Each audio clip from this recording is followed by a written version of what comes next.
ಸರಳ ಸೂತ್ರಗಳು ಅಷ್ಟೇ, ನನಗೆ ಬರೆದಂತಹ ಅನೇಕ ಸರಳ ಸೂತ್ರಗಳು ಅಷ್ಟೇ, ಬಹಳ ಕಾಂಪ್ಲಿಕೇಟೆಡ್ ಅಲ್ಲ. ಬದುಕಿನಲ್ಲಿ ಗುರಿಗಳು ಸಾಧನೆಗಳು ಎಷ್ಟು ಅವಶ್ಯಕವೋ ಅಷ್ಟೇ ಅವಶ್ಯಕ ನಗು ಮತ್ತು ನಲಿವುಗಳು. ಎರಡರಲ್ಲಿ ಯಾವುದನ್ನು ಉದಾಸೀನ ಮಾಡಬಾರದು ಅಲ್ವಾ. ನಮ್ಮ ಕೆಲಸ ನಮ್ಗೆ ತುಂಬ ದೊಡ್ಡದು ಅನಿಸುತ್ತೆ, ಆದರೆ ನಾನು ಬರೋಕ್ಕೆ ಮುಂಚೆ ಈ ಕುರ್ಚಿನಲ್ಲಿ ಎಷ್ಟೋ ಜನ ಕೂತು ಹೋಗಿದ್ದಾರೆ, ನಾನು ಹೋದ್ರೂ ಎಷ್ಟೋ ಜನ ಬಂದು ಕೂರ್ತಾರೆ. ಆದರೆ ಅದನ್ನ ಸೀರಿಯಸ್ ಆಗಿ ತೊಗೊಂಡು ನಾವು ಇದು ಮಾಡ್ತೀವಲ್ಲ, ಅದನ್ನ ಸ್ವಲ್ಪ ನಗೋದು, ಸ್ವಲ್ಪ ನಗ್ತಾ ಇರೋದು.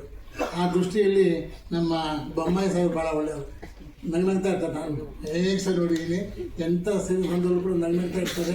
ಅಧಿಕಾರ ಇರಲಿ ಇಲ್ಲದೆ ಹೋಗಲಿ ನಗ್ನಗ್ತಾನೆ ಇರ್ತಾರೆ ಅವರು.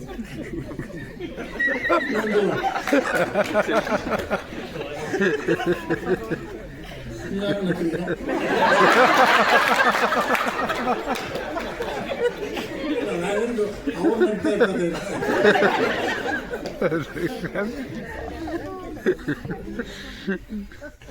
ಜೀವನ ಅವರು ತುಂಬ ಚೆನ್ನಾಗಿ ಎಲ್ಲ ಬರ್ಕೊಂಬಂದು ಎಲ್ಲ ಪುಸ್ತಕದ ಬಗ್ಗೆ ಮಾತಾಡಿದ್ರು. ನಾನು ಬರ್ಕೊಂಬರಲ್ಲ, ಯಾಕೆಂದರೆ ನಾನು ಮೊದಲು ಬರ್ಕೊಂಡು ಹೋಗ್ತಾ ಇದ್ದೆ, ಈ ನೋಡಿ ಬಿಟ್ಬಿಟ್ಟಿದ್ದೀನಿ. ಒಂದ್ಸರಿ ಒಂದು ಕಡೆ ಭಾಷಣ ಮಾಡೋಕ್ಕಾಯಿತು, ನಾನು ಸೆಕ್ರೆಟರಿ ಹೇಳಿದ್ದೆ, ನಾನು 10 ನಿಮಿಷ ಆಗೋಷ್ಟು ಭಾಷಣ ಬರ್ಕೊಡ್ರಿ ಅಂತ. ಅವ್ರು ಬರ್ಕೊಟ್ಟಿದ್ರು. ನಾನು ಹೋಗಿ ಭಾಷಣ ಮಾಡಿದೆ, ಓದಕ್ಕೆ ಶುರು ಮಾಡಿದೆ. 10 ನಿಮಿಷ ಆಯಿತು, 20 ನಿಮಿಷ ಆಯಿತು, 30 ನಿಮಿಷ ಆಯಿತು. ಆಮೇಲೆ ಬಂದಮೇಲೆ ಆಫೀಸ್ ಬಗ್ಗೆ ಕೇಳಿದೆ, ಏನು ರೀ ಇದು 10 ನಿಮಿಷಕ್ಕೆ ಭಾಷಣ ಕೊಡಿ ಅಂದರೆ ನೀವು 30 ನಿಮಿಷಕ್ಕೆ ಕೊಟ್ಟಿರಿ ಅಂತ. ಅವ್ರು ಹೇಳಿದ್ರು, ಸರ್ ನಾನು ಕೊಟ್ಟಿದ್ದು 10 ನಿಮಿಷಕ್ಕೆ 3 ಕಾಪಿ ಇಟ್ಟಿದ್ದೆ.